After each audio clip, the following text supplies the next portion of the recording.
बिस्मिल्लाहिर्रहमानिर्रहीम। How are you. उम्मीद करता हूँ कि आप लोग खैरियत से होंगे। आज हम लोग फ़िज़िक्स में लेक्चर नंबर 3 स्टार्ट करने जा रहे हैं। लेक्चर नंबर 3 में हम लोग थर्ड इक्वेशन ऑफ मोशन पढ़ेंगे। इससे पहले हम लोगों ने second equation and first equation कर ली है। आज इंशाल्लाह ये थर्ड इक्वेशन करके हम लोग चैप्टर नंबर जो सेकंड है वो वाइंड अप करेंगे। तो थर्ड इक्वेशन ऑफ मोशन में सबसे पहले हमारे पास हम लोगों ने करना क्या है, हमारा मकसद क्या है। हमारा मकसद ये है कि जो हमारे पास ग्राफ गिवन है इसमें हमने जो टोटल एरिया ये दिया हुआ है ये हम लोगों ने फाइंड करना है। इस टोटल एरिया में हमारे पास एरिया जो आता है वो आता है ओ, ए, बी एंड डी। ये टोटल एरिया हम लोग फाइंड करने की कोशिश करेंगे। सेकंड इक्वेशन में हम लोगों ने यही एरिया फाइंड किया था, लेकिन हम लोगों ने सम के ज़रिए किया था, यानी कि हम लोगों ने टोटल रेक्टेंगल का एरिया फाइंड कर लिया था और ट्राई एंगल का एरिया फाइंड कर लिया था और इन दोनों को सम कर लिया था। तो हमारे पास टोटल जो एरिया था एस वो फाइंड हो गया था। लेकिन आज हम लोग जो एरिया फाइंड करेंगे वो एवरेज के तरीके से करेंगे। एवरेज के तरीके से एरिया फाइंड करने के लिए हमारे पास जो फार्मूला है, फार्मूला एस का तो वही फार्मूला है कि s is equal to l multiply by डब्ल्यू। अगर हम ग्राफ में देखें तो हमारे पास जो लेंथ है उनमें थोड़ी सी चेंजिंग है, यानी कि लेंथ जो टोटल हमारे पास दो लेंथ्स हैं, एक ओ से लेकर ए तक और दूसरी बी से लेकर डी तक, लेकिन जो विथ है वो सेम है। विथ ओ डी एंड ए सी ये सेम है, लेकिन लेंथ में तब्दीली है। लिहाजा लेंथ में जो हम लोग फर्स्ट हम लेंथ के जो है वो एवरेज फाइंड कर लेंगे और उसको विथ से मल्टीप्लाई कर देंगे तो हमारे पास टोटल जो एस है वो फाइंड हो जाएगा। तो पहले हम लेंथ की एवरेज फाइंड कर लेते हैं। तो हमारे पास दो लेंथ हैं यहाँ पर, एक है ओ ए और दूसरी हमारे पास बी डी। तो इनको सम कर लेते हैं एवरेज फाइंड करने के लिए। तो हमारे पास इसकी एवरेज आएगी O A plus B D divide by 2। Average का फार्मूला गिवन है कि sum of the total quantity divide by number of the quantities. तो सम ये है इनका O A plus B D और क्वांटिटी हमारे पास दो हैं O A and B D, लिहाजा 2 पर डिवाइड कर देंगे और मल्टीप्लाई बाय विथ। तो एस हमारे पास ये फाइंड हो जाएगा।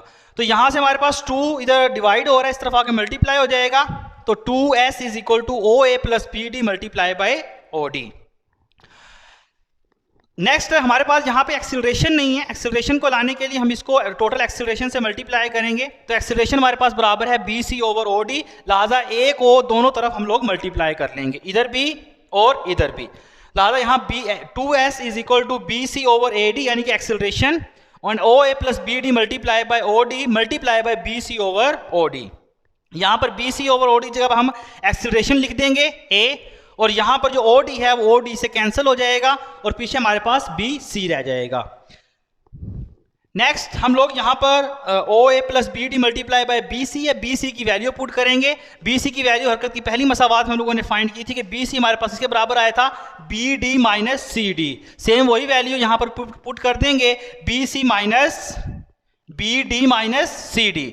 अब बी डी जो हमारे पास है वो वी एफ के बराबर है और जो सी डी हमारे पास बराबर है वो वी आई के बराबर है। लिहाजा वी एफ में से वी आई माइनस हो जाएगा। ये आपके पास बी सी की वैल्यू है और ये हमारे पास जो ओ ए है ये हमारे पास वी आई के बराबर है और जो बी डी है हमारे पास ये वी एफ के बराबर है। लिहाजा हमारे पास जो इक्वेशन बनी है वो बनी है V I plus V F multiply by V F minus we I. अब हमें पता है मैथमेटिक्स में हमारे पास एक फार्मूला होता है कि अगर हमारे पास a प्लस बी और a माइनस बी मल्टीप्लाई हो रहे हो तो वो बराबर होता है a square minus b square. तो वो फार्मूला यहाँ अप्लाई करेंगे तो ये हमारे पास बनेगा फर्स्ट इक्वेशन का फर्स्ट का स्क्वायर एंड सेकंड का स्क्वायर। तो ये बन जाएगा वी एफ का स्क्वायर माइनस वी आई का स्क्वायर। तो ये हमारे पास बराबर आया 2as is equal to v f square minus we i square. तो ये हमारे पास हरकत की थर्ड मसावात क्रिएट हो गई। इसके बाद हमारे पास एक टॉपिक है motion of free falling body, यानी कि फ्री फॉल जो बॉडी हमारे पास होती है उसकी मोशन जो सी है वो किस तरीके से होती है। तो बच्चा गैलीलियो एक साइंटिस्ट था, फर्स्ट टाइम उसने इसके बारे में स्टडी की है और उसने स्टडी ये की है कि जितनी भी बॉडीज़ हैं अगर उनको फ्री फॉल फेंके तो वो एक ही वक्त में ज़मीन से साथ आके टकराती है, यानी कि उसकी एक ख़ास ग्रेविटी है जिसे आप ग्रेविटेशनल एक्सीलरेशन कहते हैं जो कि हर बॉडी पे अप्लाई होती है और उसकी वैल्यू उसने फाइंड की थी 9.8 मीटर पर सेकंड, जिसे हम 10 मीटर पर सेकंड अप्रॉक्सीमेटली लिखते हैं। तो ये हमारे पास मोशन ऑफ द फॉलिंग जो जी की वैल्यू है ये हमारे पास मौजूद है।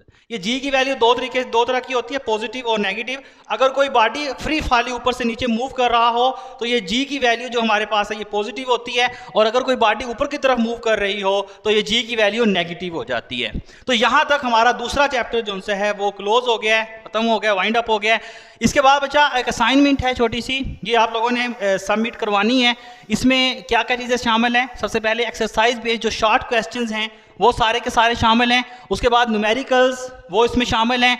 उसके बाद हाँ ये 2 चीज़ें हैं, ये आप लोगों ने 24/4 को 2020 को सबमिट करवानी है स्कूल में ही।